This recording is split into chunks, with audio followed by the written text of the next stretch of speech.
বাংলাদেশের চিন্তা বলে আমরা কখনো আশা করি নাই। নতুন উপদেষ্টা যিনি এসছেন, আপনার সাহায্যে আমরা বলছি, আপনারা এই ন্যায্যতার ভিত্তিতে সকল শ্রেণীর এবং সেক্টরের যে শিক্ষক শিক্ষিকা, স্কুল কলেজ বিশ্ববিদ্যালয়ের যে দাবিগুলো আছে সেগুলো নিয়ে আপনারা বসেন, সমন্বিত পরিকল্পনা করেন, দফায় দফায় বিভিন্ন রাজনৈতিক দলের গ্রুপিং এর রাজনীতি থেকে শিক্ষকদেরকে এবং শিক্ষা প্রতিষ্ঠানকে বের করে নিয়ে আসেন, ন্যায্যতার ভিত্তিতে সমাধান করেন। কোন রাজনীতির মধ্য দিয়ে শিক্ষক আর শিক্ষা প্রতিষ্ঠানকে দেখলে বাংলাদেশ রাষ্ট্রের শিক্ষা ব্যবস্থা যেভাবে তোমরা বসে পড়ে গেছে সেটা আর ফিরে আসবে না।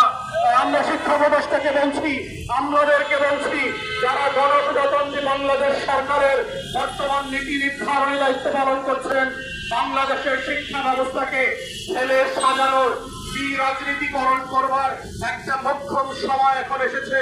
তাই আপনারা